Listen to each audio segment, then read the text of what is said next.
So I have a 2-year-old daughter who's potty training.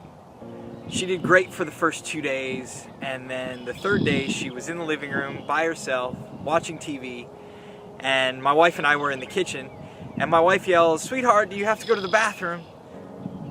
And we didn't hear anything for a minute, and then when she finally did talk, she said, I'm just watching TV.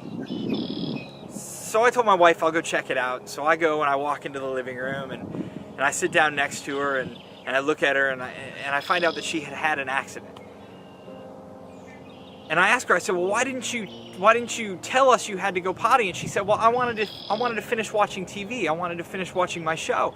And I said, well, baby, you got to tell us when you need to go to the bathroom so that we can take you so that you don't have an accident. And then she cried and she felt embarrassed and she said she was sorry. And we said, it's not a big deal, sweetheart. Let's just go and let's get you cleaned up and let's try again. So after we get her all cleaned up and we take her to the bathroom and get her some new clothes on, my wife asked her, she said, well, why didn't you tell mommy and daddy that you had an accident?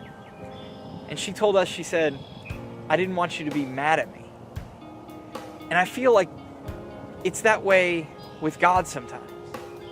You know, I feel like we are afraid to go to God with our mistakes, and we're afraid to go to God with our problems, and we're afraid to go to God with our issues and the things that we do wrong because we're afraid that God is going to be mad at us. We're afraid that He's going to look at us differently. We're afraid that we're not that we're not good enough.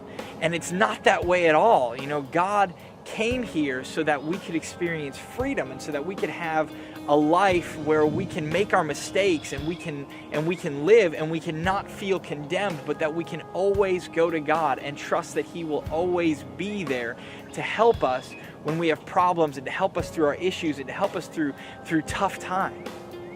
My daughter made a mistake. She had an accident.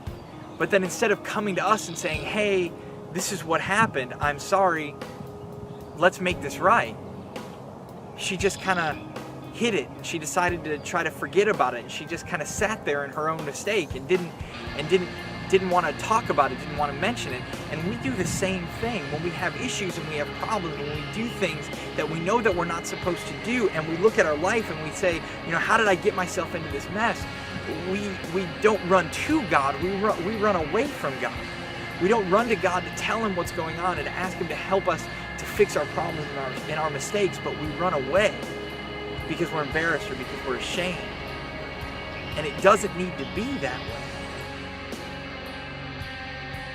John 3:17 says, God did not send His Son into the world to condemn the world, but to save the world through Him.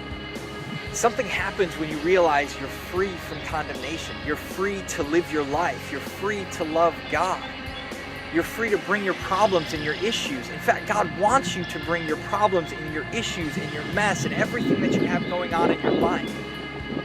God didn't send His Son here. Jesus didn't come to this earth to bring you sorrow and heartache and pain and to make you feel unaccepted. Jesus came to this earth to give you a hope and to bring you a better tomorrow.